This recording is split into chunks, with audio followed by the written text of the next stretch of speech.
முதலில் தலைப்புச் செய்திகளை பார்க்கலாம். மறைந்த அலி கமேனியின் மகனும் அடுத்த ஈரானின் உச்ச தலைவருமான முஜ்தபா கமேனி அமெரிக்க இஸ்ரேல் தாக்குதல்களிலிருந்து தப்பி உயிருடன் இருப்பதாக ராய்டர்ஸ் செய்தி வெளியிட்டுள்ளது.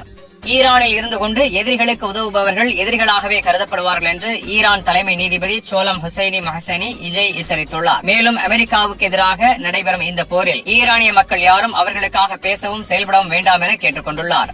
அமெரிக்காவின் மீது ஈரானியர்களுக்கு நம்பிக்கை இல்லை. துரோகம் இழைத்த அமெரிக்கா மீது எந்த அடிப்படையில் பேச்சுவார்த்தை நடத்துவது என மறைந்த ஈரானின் உச்ச தலைவர் கமேனியின் உதவியாளர் முகமது முக்பார் தெரிவித்துள்ளார். மேலும் நீண்ட போருக்கு தெஹ்ரான் தயாராக இருப்பதாகவும் கூறியுள்ளார்.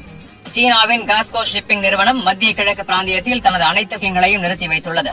ஜலசந்தையில் நிலவி வரும் சூழல் காரணமாக அரேபியா, ஐக்கிய அரபு அமீரகம், பஹ்ரைன், ஈராக், குவைத் ஆகிய நாடுகளில் உள்ள அனைத்து புக்கிங்களும் நிர்ணயிக்கப்பட்டுள்ளதாக காஸ்கோ ஷிப்பிங் நிறுவனம் அறிவித்துள்ளது. ஏவுகணை மற்றும் ட்ரோன் அலைகளை குவைத் வான்வெளியில் தொடர்ச்சியாக இடைமறித்து வருவதாக குவைத் ராணுவம் கூறியுள்ளது. போர் வேண்டாம் என டொனால்டு டிரம்பை தேர்ந்தெடுத்த அமெரிக்க மக்களுக்கு டிரம்ப் ராஜதந்திர துரோகம் செய்திருப்பதாக ஈரான் வெளியுறவு அமைச்சர் அப்பாஸ் அராக்சி தெரிவித்துள்ளார். அணுசக்தி பேச்சுவார்த்தைகளை ரியல் எஸ்டேட் பேச்சுவார்த்தை போல அமெரிக்கா நடத்தியதாகவும் அளவிலான பொய்கள் சில நேரங்களில் எதிர்பார்ப்புகளை ஒருபோதும் பூர்த்தி செய்ய முடியாத இடத்திற்கு கொண்டு செல்லும் என அப்பாஸ் அராக்சி தெரிவித்துள்ளார்.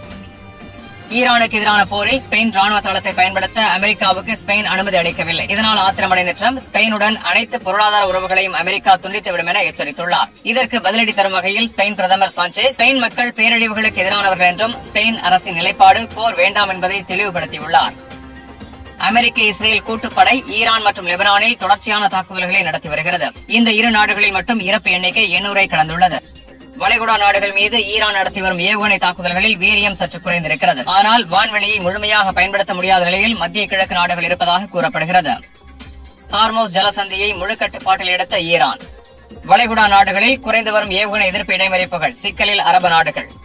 ஈரான் போரை நியாயப்படுத்த முடியாமல் தவிக்கும் அமெரிக்க அதிபர் டொனால்டு டிரம்ப். இனி விரிவான செய்திகளை பார்க்கலாம். ஜலசந்தியை முழு கட்டுப்பாட்டில் எடுத்த ஈரான். ஈரானின் இஸ்லாமிய புரட்சிகர காவல் படை உலகின் மிகவும் முக்கியமான கடல் எரிசக்தி பாதையாக கருதப்படும் ஸ்ட்ரைட் ஆஃப் ஹார்மோஸ் நீரிணையின் முழுமையான கட்டுப்பாட்டை தங்களது கடற்படை வசம் எடுத்துக் கொண்டதாக அதிகாரப்பூர்வமாக அறிவித்துள்ளது. இந்த ஒரு அறிவிப்பே உலகளாவிய எண்ணெய் மற்றும் எரிவாயு சந்தைகளில் பெரும் பதற்றத்தை ஏற்படுத்தி வர்த்தக உலகில் ஆழமான நிச்சயமின்மையை உருவாக்கியுள்ளது. ஏற்கனவே பிராந்திய அரசியல் பதற்றங்கள் அதிகரித்து வந்த சூழ்நிலையில் இந்த அறிவிப்பு நிலைமையை மேலும் சிக்கலாக்கியுள்ளது. ஃபார்ஸ் செய்தி நிறுவனத்திடம் பேசிய புரட்சிகர காவல் படையின் கடற்படையின் அரசியல் ஆலோசகர் முகமது அக்பர் சாதே ஹார்மோஸ் நீரிணை தற்போது தங்களது கடற்படை படைகளின் முழு கட்டுப்பாட்டின் கீழ் உள்ளது என்று உறுதியாக தெரிவித்துள்ளார். இந்த அறிக்கை வெறும் அரசியல் வாக்குறுதி அல்ல, உலக வர்த்தகத்துக்கு நேரடி தாக்கத்தை ஏற்படுத்தக்கூடிய ஒரு எச்சரிக்கை செய்தியாக பார்க்கப்படுகிறது. ஏனெனில் உலக அளவில் வர்த்தகமாகும் மொத்த எண்ணெயில் சுமார் 20%, அதேபோல் திரவமயமாக்கப்பட்ட இயற்கை எரிவாயுவின் முக்கிய பகுதியும் இந்த குறுகிய கடல்பாதை வழியாகவே செல்கின்றன. இந்த அறிவிப்பு வெளிவந்த நேரமும் மிகவும் முக்கியமானது. அமெரிக்கா மற்றும் இஸ்ரேல் மேற்கொண்ட தாக்குதல்களுக்கு பதிலடியாக ஈரான் மேற்கொண்ட ராணுவ நடவடிக்கைகள்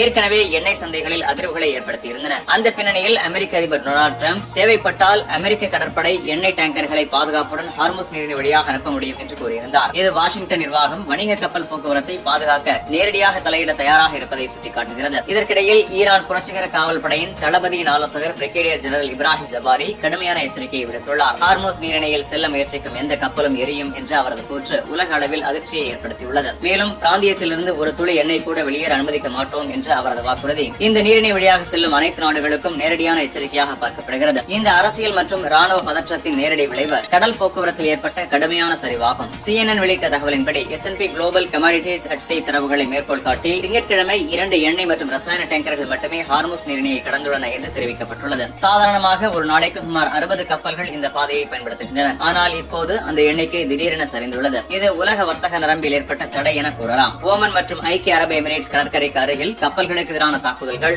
மேலும் டேங்கர்களுக்கு விடுக்கப்பட்ட எச்சரிக்கைகள் காரணமாக காப்பீட்டு நிறுவனங்கள் போர் ஆபத்து பிரீமியங்களை பல மடங்கு உயர்த்தியுள்ளன. இதனால் கப்பல் நிறுவனங்கள் பயணங்களை தற்காலிகமாக நிறுத்தியுள்ளன. இந்த நிலைமையின் மிகப்பெரிய தாக்கம் எரிசக்தி சந்தைகளில் தென்படுகிறது. நீண்டகால போர் நிலைமை உருவாகும் அபாயம் காரணமாக எண்ணெய் விலைகள் வாரத்தின் தொடக்கத்திலேயே உயர்ந்துள்ளன. ஐரோப்பிய இயற்கை எரிவாயு சந்தைகளும் கடுமையாக அதிர்ச்சி அடைந்துள்ளன. வளைகுடா நாடுகளிலிருந்து வரும் LNG ஏற்றுமதி பாதிக்கப்படலாம் என்ற அச்சம் முதலீட்டாளர்களை கவலைக்குள்ளாக்கியுள்ளது. மேலும் கத்தார் எனர்ஜி நிறுவனம் ராஸ் லபான் மற்றும் மெசைட் பகுதிகளில் ஏற்பட்ட ட்ரோன் தாக்குதல்களுக்கு பிறகு திரவமயமாக்கப்பட்ட இயற்கை எரிவாயு உற்பத்தியை தற்காலிகமாக நிறுத்தியுள்ளதாக தகவல்கள் வெளியாகியுள்ளன. இது ஏற்கனவே பதற்றத்தில் இருந்த சந்தைகளுக்கு மேலும் அழுத்தத்தை ஏற்படுத்தியுள்ளது. வளைகுடா நாடுகளில் குறைந்து வரும் ஏவுகணை எதிர்ப்பு இடைமறிப்புகள், சிக்கலில் அரபு நாடுகள். மத்திய கிழக்கில் வெடித்துள்ள இந்த விரிவடைந்த மோதல் வெறும் ராணுவ தாக்குதல்களின் பரிமாற்றமாக மட்டுமில்லாமல் யார் அதிக நாட்கள் தாங்க முடியும் என்ற சகிப்புத்தன்மை சோதனையாக மாறியுள்ளது. தி எகனாமிஸ்ட் மற்றும் தி கார்டியன் வெளியிட்டுள்ள விரிவான பகுப்பாய்வுகளின்படி இந்த போரின் விளைவும் அதன் கால அளவும் போர்க்களத்தில் யார் அதிகம் தாக்குகிறார்கள் என்பதை காட்டிலும் யாரிடம் அதிக இடைமறிப்புகள் உள்ளன என்பதில்தான் அதிகமாக சார்ந்துள்ளது. குறிப்பாக ஈரானின் ஏவுகணை மற்றும் ட்ரோன் இருப்புகளுடன் ஒப்பிடுகையில் அமெரிக்கா, இஸ்ரேல் மற்றும் வளைகுடா நாடுகளின் வான்வழி பாதுகாப்பு இடைமறிப்பு களஞ்சியங்கள் எவ்வளவு ஆழமாக உள்ளன என்பது இந்த மோதலின் எதிர்காலத்தை நிர்ணயிக்கக்கூடிய முக்கிய காரணி என கூறப்படுகிறது. போரின் முதல் 3 நாட்களிலேயே ஈரான் ஆக்கிரமிப்பு இஸ்ரேலிய இலக்குகள் மட்டுமல்லாமல் ஐக்கிய அரபு Emirates, Bahrain, Kuwait, Qatar, Saudi Arabia, Jordan மற்றும் ஈராக் குர்திஸ்தான் பகுதிகளில் உள்ள அமெரிக்க ராணுவ மற்றும் உளவு தளங்கள் மீது நூற்றுக்கணக்கான பாலிஸ்டிக் ஏவுகணைகள் மற்றும் ஆயிரக்கணக்கான ஒருவழி தாக்குதல் ட்ரோன்களை ஏவியதாக தெரிவிக்கப்படுகிறது. 1991ஆம் ஆண்டு நடந்த கல்ஃப் வார் காலத்தில் ஈராக், இஸ்ரேல் மற்றும் சவுதி அரேபியாவை நோக்கி 100க்கும் குறைவான ஏவுகணைகளையே ஏவியிருந்தது என்பதை தி எகனாமிஸ்ட் சுட்டிக்காட்டுகிறது. அதனுடன் ஒப்பிடுகையில் ஈரானின் ஆரம்ப பதிலடி தாக்குதல்களின் பரிமாணம் எவ்வளவு பெரியது என்பதும் தெளிவாகிறது. வளைகுடா அரசுகள் பெரும்பாலான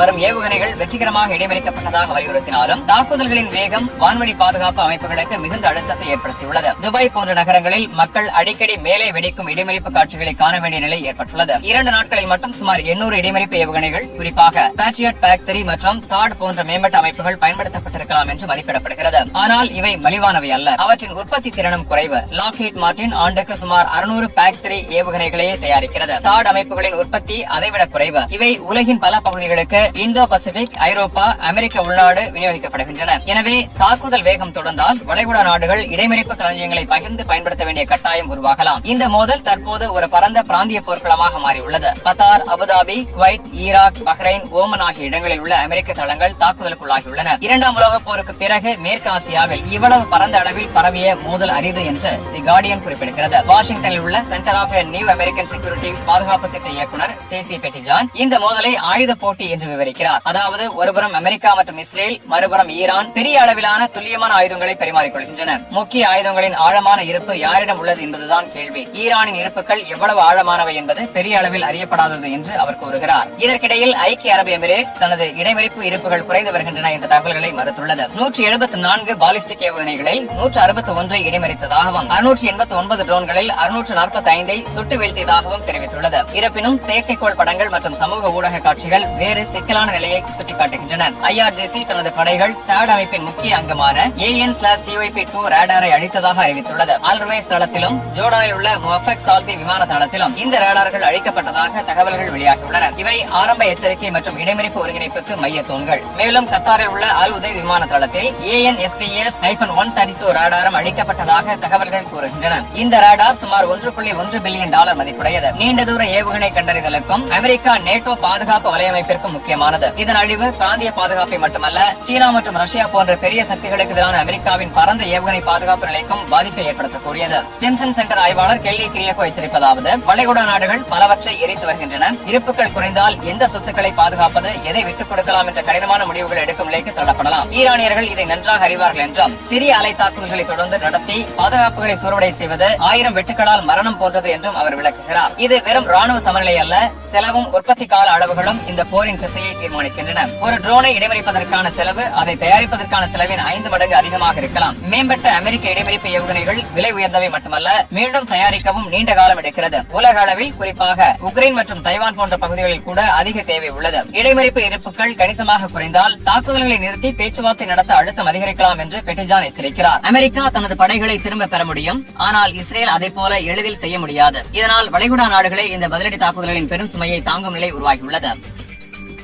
ஈரான் போரை நியாயப்படுத்த முடியாமல் தவிக்கும் அமெரிக்க அதிபர் டொனால்டு டிரம்ப். அமெரிக்க அதிபர் டொனால்டு டிரம்ப் தலைமையிலான நிர்வாகம் இந்த போரை அமெரிக்க மக்களுக்கும் குறிப்பாக தனது அரசியல் அடித்தளத்திற்கும் நியாயப்படுத்துவதில் சவால்களை சந்தித்து வருகிறது என்று பொலிட்டிகோ வெளியிட்டுள்ள விரிவான அறிக்கை தெரிவிக்கிறது. போர் தொடங்கி 4 நாட்களை ஆன நிலையில் மூத்த நிர்வாக அதிகாரிகள் ராணுவ நடவடிக்கைக்கான காரணங்களை விளக்க ஊடகங்களில் தீவிரமாக முயற்சித்து வருகின்றனர். ஆனால் அவர்களின் செய்தி இது ஈராக் அல்ல, இது முடிவில்லாத போர் அல்ல, இது தேர்ந்தெடுக்கப்பட்ட போர் அல்ல என்ற விளக்கங்கள் டிரம்பின் சொந்த கருத்துக்கள் மற்றும் சமூக ஊடக பதிவுகளால் பலவீனப்படுத்தப்பட்டுள்ளதாக கூறப்படுகிறது. நிர்வாகம் இந்த மோதல் ஈரானின் அணு ஆயுத லட்சியங்கள், அதன் பாலிஸ்டிக் ஏவுகணை திறன்கள் மற்றும் இஸ்ரேல் மீது உருவாகியுள்ள அச்சுறுத்தல்களால் ஏற்பட்டதாக வலியுறுத்துகிறது. ஆனால் டிரம்பின் நெருங்கிய வட்டாரத்தினர் கூட அவரின் மிகவும் விசுவாசமான ஆதரவாளர்களுக்கு இந்த போரின் அவசியத்தை விளக்க நேரம் குறைந்து வருவதாக எச்சரிக்கின்றனர். நான் காலக்கெடு வைக்கவில்லை, உடல் எண்ணிக்கையை பார்க்கிறேன் என்று பெயர் வெளியிட விரும்பாத முன்னாள் டிரம்ப் அதிகாரி ஒருவர் கூறியதாக அறிக்கை தெரிவிக்கிறது. சனிக்கிழமை தாக்குதல்கள் தொடங்கியதிலிருந்து குறைந்தது 6 அமெரிக்க ராணுவ வீரர்கள் உயிரிழந்துள்ளனர் என்பதும் இந்த அரசியல் அழுத்தத்தை மேலும் தீவிரப்படுத்தியுள்ளது. அமெரிக்கா இஸ்ரேல் இணைந்த நடவடிக்கைகள் குடியரசுக் கட்சியினரிடையே கலவையான எதிர்வினைகளை உருவாக்கியுள்ளன. டிரம்பின் கொள்கை அமெரிக்கா முதலில் என்னும் கொள்கையை அடிப்படையாக கொண்டது. அதே நேரத்தில் வெளிநாட்டு போர்களை தவிர்த்து உள்நாட்டு பொருளாதாரத்தை முன்னிறுத்த வேண்டும் என்ற கோஷமே அவரது அரசியல் சக்தியின் மையமாக இருந்தது. இப்போது எரிவாயு விலைகள் உயரக்கூடும் என்ற அச்சம் நவம்பர் தேர்தலுக்கு முன் அவரது மலிவு விலை செய்தியை பலவீனப்படுத்தும் அபாயத்தை உருவாக்கியுள்ளது. சர்வதேச கருத்தாளர்களான டக்கர் கால்சன், மேகின் கெல்லி மற்றும் மேட் வால்ஷ் போன்றோர் ஈரான் மீதான ஆக்கிரமிப்பை திறந்த வெளியில் கேள்வி எழுப்பியுள்ளனர். பெரும்பான்மை அடித்தளம் இன்னும் அவருடன் இருக்கலாம், ஆனால் கூட்டணிக்குள் வளர்ந்து வரும் வேறுபட்ட குரல்கள் உள்ளன என்று குடியரசுக் கட்சி உத்தியாளர் மேத்யூ பார்ட்லெட் எச்சரிக்கிறார். போர் நீண்டால் அல்லது தவறாக சென்றால் சந்தேகங்களும் கவலைகளும் பெருகும் என்றும் அவர் கூறுகிறார். இந்நிலையில் பென்டகனின் கொள்கை தலைவர் எல்பிரிட் கால்வே இந்த போர் தன்மையில் குறிவைக்கப்பட்டது என்றும் இது நாடு கட்டமைப்போ முடிவில்லாத போரோ அல்ல என்றும் செனட் ஆயுதப்படைகள் குழுவிடம் விளக்கம் அளித்துள்ளார். ஆனால் அதே சமயம் ட்ரம்ப் சமூக ஊடகங்களில் போர்கள் என்றென்றும் நடத்தப்படலாம் என்று குறிப்பிட்டதோடு சில நேரங்களில் நடவடிக்கை சில நாட்கள் அல்லது சில வாரங்களில் முடியும் என்றும் கூறியுள்ளார். இந்த முரண்பாடான செய்தி நிர்வாகத்தின் ஒருமைப்பாட்டை சந்தேகத்திற்குள்ளாக்குகிறது. ஈரானின் பதிலடி நடவடிக்கைகள் அமெரிக்காவை பல தூதரகங்களை மூடவும், குடிமக்களை வெளியேற்றவும், எண்ணெய் டேங்கர்களை பாதுகாக்க கடற்படையை அனுப்பவும் கட்டாயப்படுத்தியுள்ளது. இதன் மூலம் போரின் கால அளவை நிர்வாகம் முழுமையாக கட்டுப்படுத்தவில்லை என்பது தெளிவாகிறது. இந்த நிலைமையை அரசியல் ஆதரவுக்கும் நேரடி ஆபத்தாக மாறியுள்ளது. இதற்கிடையில் ஜனநாயக கட்சியின் செனட்டர் எலிசபெத் வாரன் இந்த போரை சட்டவிரோதமானதும் பொய் அடிப்படையில் ஆனதுமாக விமர்சித்துள்ளார். நிர்வாகத்துடன் ரகசிய கூட்டத்தில் கலந்து கொண்ட பிறகு